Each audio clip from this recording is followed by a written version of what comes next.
Starting. Okay, good morning, everybody. Good to see you again.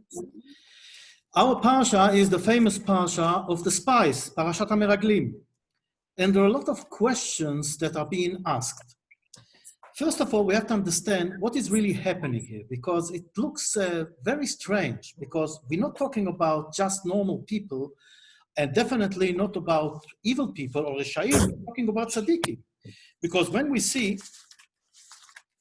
it's written, Vaydaber Hashem el Moshe, and God spoke to Moses and told him, Shlach lecha anashim, send people via Turot, and they will tour the land. And what kind of people you are going to send? Kol nasi bahem. You're talking about the president, the princes. Vayishlach otam Moshe, and Moses sends them al pi Hashem. In other words, who is sending the Meraglim? God. God is sending them. And it looks like it's not just normal people, they are the best people, they are tzaddikim. So the question is, we all know in Sefer Dvarim, we see a whole different picture. We see that the people approach Moshe, and then he, in agreement with God, sends the Meraglim. And Rashi is really, what he's explaining here is, Shlach lecha leda'atcha. If you want to send them, send them. Ani eini mitzaveh lach. I'm not ordering you to do it. If you want, send. If tirtzeh, shlach. Why? Lefi sheba'u Yisrael v'amru nishlacha anashim lefenu, because Am Yisrael came to Moshe and asked him. So the question is, why is the Torah, if we look at the surface of things, it looks like the one who's got the idea is God. Vaydaber Hashem el Moshe le'emor, shlach lecha anashim. But God definitely looks like he is sending the people. And in Sefer Dvarim, we see a different picture. So we have to understand what's going on here. So most of the explanation are that, as we all know, that the idea was from Am Yisrael, and they the one who wanted. And if you trust God, the level of trusting, the same way God is going to behave with you. In other words, if the level of trust goes down, so you have to act more physical. The more spiritual you are, the more spiritual God is going to work with you. In other words, if I want to understand how the world functions, it's according to my behavior. The more I trust in God, aboteach be'Hashem, chesed yisovevenu. One who trusts God, he is surrounded with goodness. But if his trust goes down, so things are different. The more I believe in God and trust him, the more God is going to behave accordingly with me. In other words, when the people come to Moshe and they tell him, we want to go and look if we can go into Eretz Yisrael, to Eretz Canaan. So Moshe understands now, if this is the level of trust in God, after God promised them milk and honey land, and this is the land that was promised to Am Yisrael from the beginning of the world, and they want to check if it's good or not, it means that the level of trust is low, and then we have to act like normal people. And normal people, when they go into a foreign country, if they go to concrete a war with another country, they're going to send spies to check the country, where we're going to go from and what's going to happen. In other words, this is the idea that we all know and understand. But there is a different idea. And I think the one who is saying it is, 1 minute.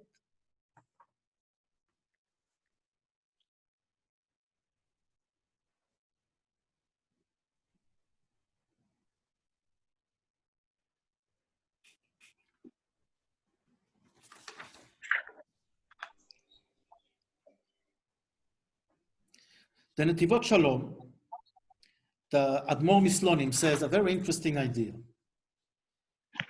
You see, if we think that we're talking here about spies, it doesn't work. Why? Because in the Haftarah, we see that Yoshua is sending 2 spies, and they are discovered on the spot.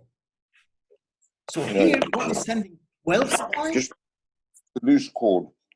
Doesn't sound reasonable. Impossible. Just leave it in the... God, please.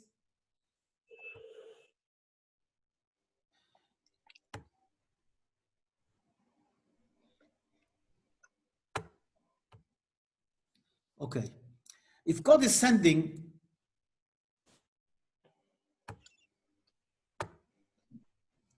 sorry, 1 minute.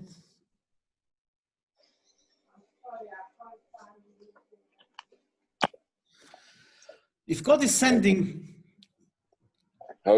spies, why is he sending 12 spies?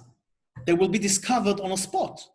So we start to understand that there is something very interesting happening here. You know what the Admor Mislonim says? He said a very interesting point. If we look back in history, we see that always there was interesting interaction with Eretz Israel, with Eretz Canaan, which was named before. And it starts with Avram Avinu. And Avram Avinu is walking here. When Sarah Imenu is being captured by the king in Eretz Canaan, when Yitzchak is here, when Yaakov is here. And he says a very interesting point. He says, this land, Eretz Israel, is a problem from impurity point of view, as God is telling, you shouldn't behave like the Egyptians, which I'm taking you out from there, and you shouldn't behave like the people in Eretz Canaan. That's what God is saying. And it's very interesting. When God is telling this, the explanation of Rashi is that we're talking here about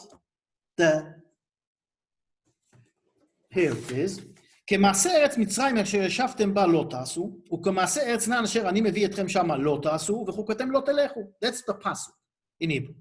Rashi says, מגיד שמעשיהם של מצרים ושל כנענים מקולקלים מכל האומות. That the behavior of the Canaanite and the Egyptian are worse than all the nations. And אשר אני מביא אתכם שמה, מגיד שאותם עמים שכבשו יצריהם מקולקלים מכולם.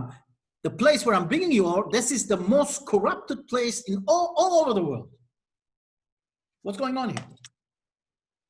God is taking us from a corrupt place to a more corrupt place? The answer is very simple. We have to understand we have a job in this world, and the job is fight the tumah. We have to fill this world with holiness. But before going into it, what is God doing? If this place is so distorted, it's so impure, it's so corrupt, God is sending holiness into it. He sends the tzaddik. And the tzaddik brings a little holiness into it so we have the entrance to go in and do our job. Otherwise, really, it's impossible to go in. So what is God doing now? The same thing. He's sending 12 best people, holy people, to purify the entrance of Am Israel to the impure place, which is the worst place in the whole world. In other words, you know, if there is a place that is really terrible, you need a way to go in. So the way to go in is through those holy people that are really preparing the place for us to go in. The same way as, if you remember, Yaakov Avinu, when he goes down to Egypt to see Joseph, what is the first thing he's doing? You remember what he's doing? He's sending Reuven or you, to prepare. First of all, he has to prepare a Beth Midrash, a place where he could learn Torah. In other words, first of all, I'm preparing a place of holiness. Now I can go there. The same way here with this beautiful explanation of the Admor Misloni. Now, what happens with the Meraglim? Okay, very nice. So the Meraglim are holy people, tzaddikim. What happens that they go in and what's happening, what they say? It's unbelievable. And here there is a very interesting point. Sometimes inside us, in the subconscious, we have a feeling or we think that we are going to lose something. We don't really see it on our face. We don't really understand it because it's hidden in the subconscious. Now the Meraglim are the princes, the presidents of the tribes in the desert. Now in the desert, the whole behavior is a spiritual behavior. So they think to themselves, if we're going to go in to Eretz Israel, we unfortunately, what's going to happen? We are going to find out that we, in a place that say, what do the Meraglim say? They come from a, let's say, a spiritual way of living in the desert. They get food from heaven. They don't have to go to toilet because it's a pure food. They have the whale of Miriam goes with them. They will live in a spiritual world which you don't have to do any physical action for parnasa or for anything. Now, when they're going to go into Eretz Israel, all of this is going to be changed. Now, it's not anymore a spiritual behavior, it's a physical behavior. They have to work in order to bring parnasa. And now, what's happening is, okay, they go in, and what do they see? They come back, and they tell the people, yes, we went to the Eretz, and really, it's milk and honey. And the fruits, Ephes, ki azaham. But the people are very strong. אז, הערים בצורות, וגם ילידי ענק ראינו שם, and see big people, Amalek is there, and then, etc., etc., etc., and then they tell that it's impossible to go in. To get to the point that they say, הארץ אשר עברנו בה לתור אותה ארץ אוכלת יושביה. Terrible thing. Eretz Israel eats the people that come to it. וכל העם אשר ראינו בתוכה אנשי מידות. What is אנשי מידות? What is midot? Do you know what midot is? Measurement, yes? But midot is also your characteristic, your behavior. Midot, midat tova. So in other words, what those spies, those tourists, those 12 leaders see when they come into Eretz Israel, they see a corrupt country, aspanim lage'enom, like chutzpahdik people. They are running after their lust and desire. They are corrupt. They've got no good manners. Anshei midot, midot ra'ot. They behave badly, and they think to themselves, Akol bidei shamayim, chutz mirat shamayim. In other words, everything is in the hand of God. But there is one thing that is not in the hand of God, in the hand of us. And that's the fear of God. And if there is no fear of God, we have a problem. Now, when you go to a corrupt place like this, what do you think? What's going to happen to the people?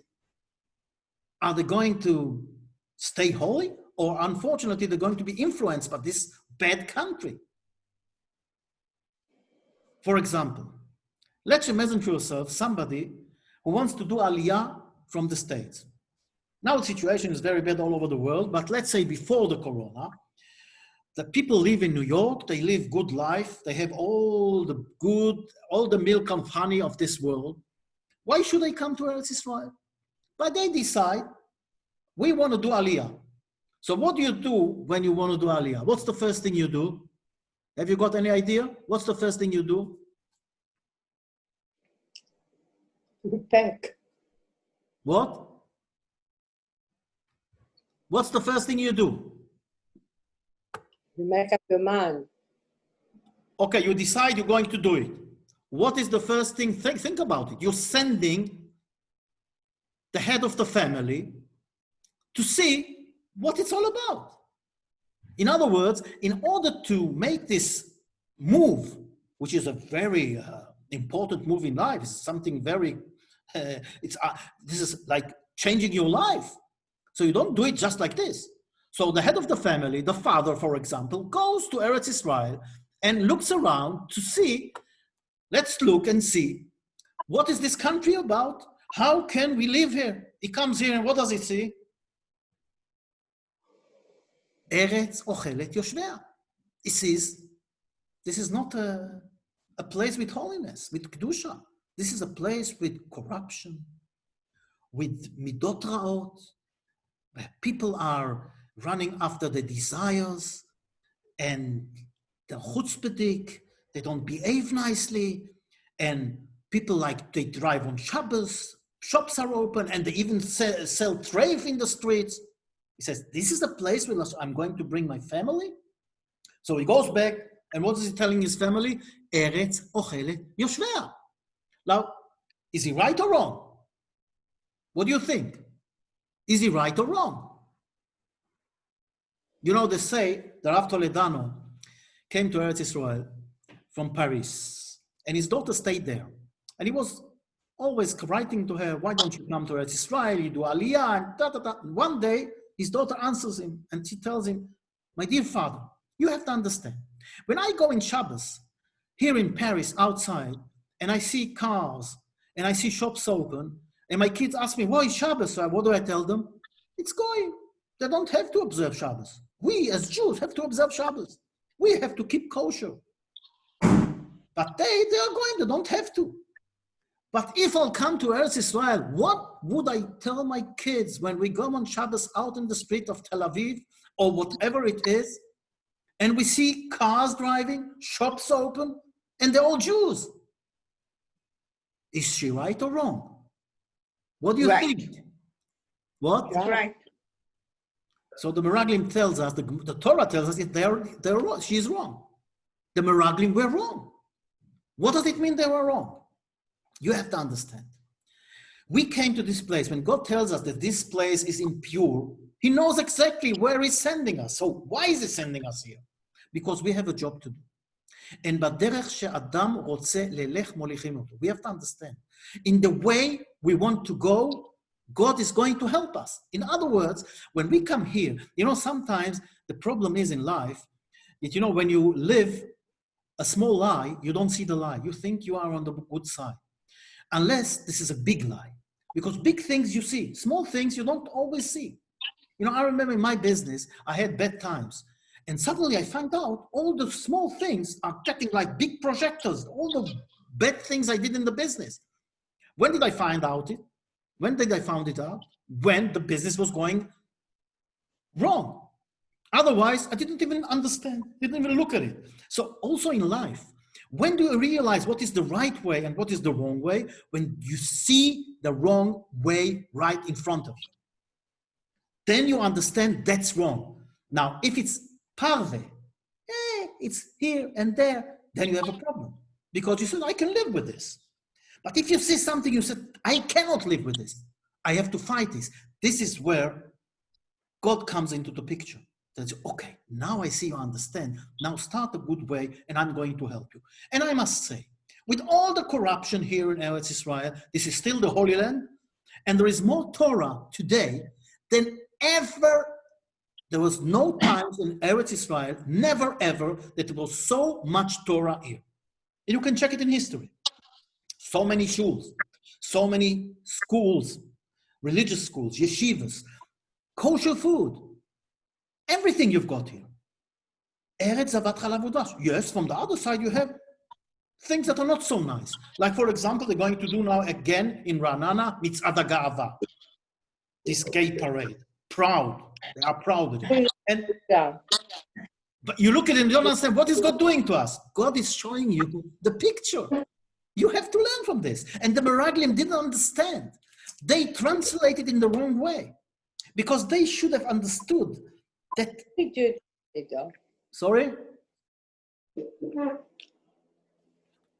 They should look at things in the right way. And you see, one of the things is that, sometimes there is this place that waits for you. For example, there was this tourist who wanted to buy a house in Eretz Israel. And he had a lot of money. So he asked somebody and told him, I want you to find me the best house. I want this and this and that, and I've got plenty of money. No, money is no object. You just find me the best house. So this guy is looking for all his demands, and it's very hard to find a house this big with all those facilities and everything. He wanted a swimming pool, he wanted everything. Suddenly he finds out in Caesarea this big villa that was deserted because they had the Yerusha problems there, and the place was really unbelievable. Like they had a swimming pool, a tennis court, and huge house, all the best things of the world. The only problem was that it was shut down for a long time and nobody treated the place. So you can imagine to yourself how the swimming pool looks, all dirty, and how the house looks. Now this guy brings this guy and shows him the house. The guy opens the door of the house, and the smell that comes after all those years that it was shut down, says, how dare you? I told you money is no object. I told you my demands, and this is what you give me? Look at this place. It looks terrible. So this guy, the real estate agent, looks at him. Sorry, you've got it wrong. You're not looking right. You see, when we open out the windows and we clean the place and the fresh air is going to come in, you will really understand and realize how beautiful this house is. When you clean the swimming pool, all the environment and the tennis court, you will realize you've got gold here. And it's a mitzvah. The same ways with Eretz Israel. They came in, Eretz Israel was closed down from purity. It was dirty. It was full with disgusting things, with wrong desires, with a lot of tumah. And when the Meraglim came in, they thought, wow, this is Eretz Israel. How can we go in? They didn't understand that the land was waiting for them to open the windows and to let the Torah go in, because we forget one thing. Am Yisrael getting out of Egypt, coming into Eretz Israel, for what? What do they have with them? What is the difference from the moment they got out of Egypt till the moment that they have to go into Eretz Israel? Do you know what the difference is? What did we get last week?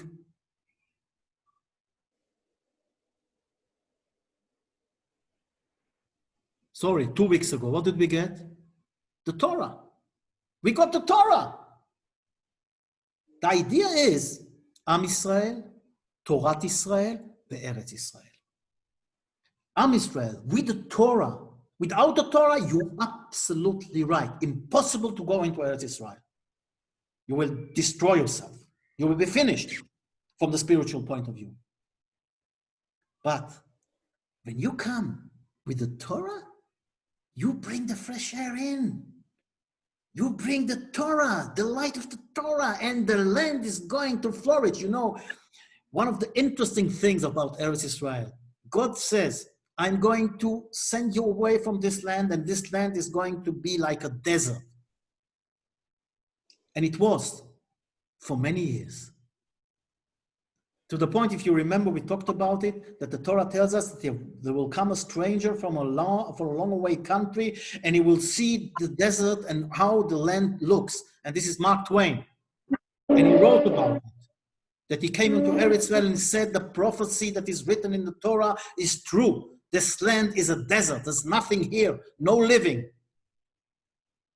The worst conditions of the world are here. And what happens? Am Yisrael, you can see it still today. A lot of the Arab villages, they look like a desert. No greenery, no nothing. Today it changed a little. But when we came into Eretz Israel at the beginning, there was nothing here. And look at it now.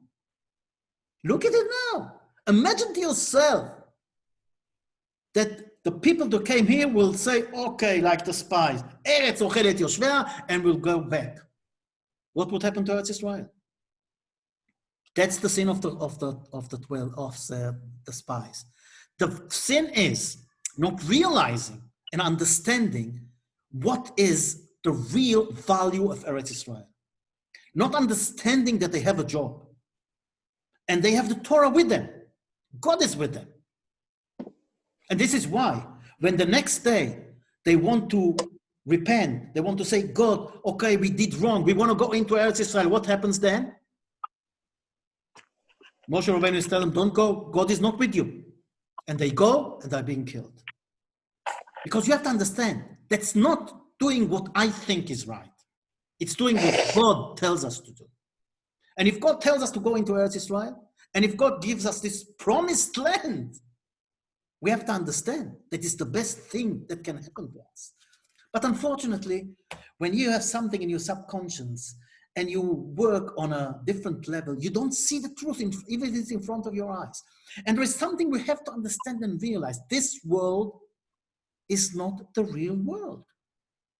The real world is the next world. And there was this competition between a painting competition.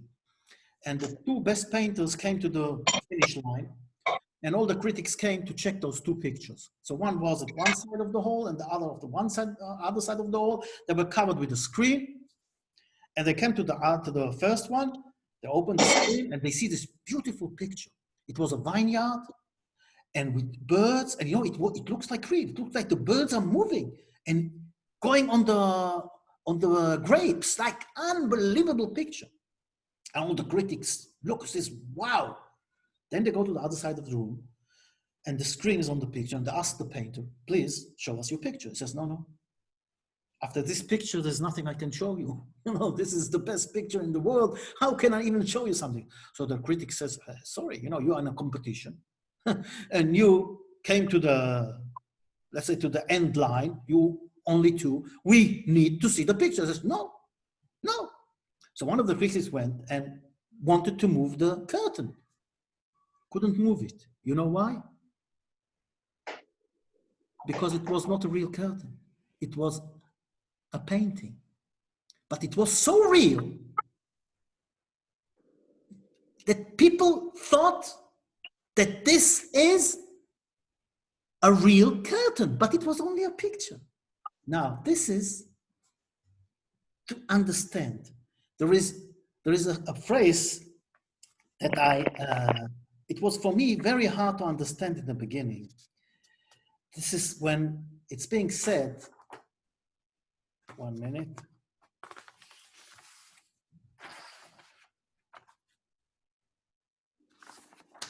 Where is it?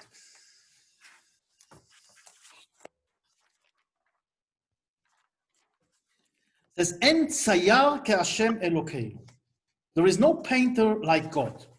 And for many years, I didn't really understand what is this idea that there is En tzayar ke'Elokeinu. Well, God is a painter, but now I understand what it was. This world is a painting of God. The difference is that a human being painter can paint a beautiful picture. It can look like the real thing, but it's not. But God, he can make much more. He can build a whole world that functions and nice. But at the end of the day, it's only a picture. It's a virtual world. We think it's real, but it's a picture. And we have to understand it because the real world is the next world. So what do we really see in our eyes? It's not always the truth behind. And that was the problem again of the Meraglim, not seeing the right things. And this is what we say in the end of the Parsha, "Velo taturu achrei levavchem v'achrei einechem asher atem zonim acharehem." Parashat Tzitzit. You should not go after your heart and your eyes. Why? Because your desires are going to corrupt your mind and you will see things in the wrong way.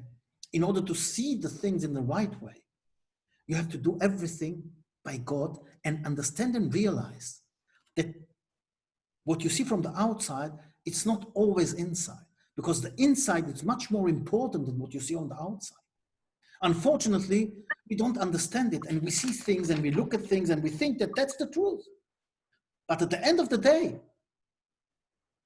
we don't always see the real picture because we are distracted by our own desires and thoughts, even if we don't feel it. Because we see the Meraglim that were the great, great people. And at the end of the day, they did this big mistake, coming back and telling us that this land is eating those who come into it. Eretz ochelet yoshveh. Terrible. God sent you there. But this is exactly our problem. And we have to understand and realize, yes, sometimes it looks bad. And it looks really, what are we doing here? But if we think like this, what are we? We are like the spies. Because we have a job. We came to this world to work and to work our way to the next world. And when we think about it, and we look at what's happening around us, sometimes we have those difficult things are really not only to make us work, it's also God wants us to understand what's the value of the mitzvahs. I remember that a few years ago, I'm giving a lesson at noon, 2 o'clock at noon in Shabbos with the Rashar here's explanation on Tehillim. And one day in the middle of the summer, the air condition stopped. I know it's the middle of the day. It's not also a very convenient hour, but on top of this, the air condition doesn't work, and it was so hot, we were sweating. Now, the question is, what do you do now?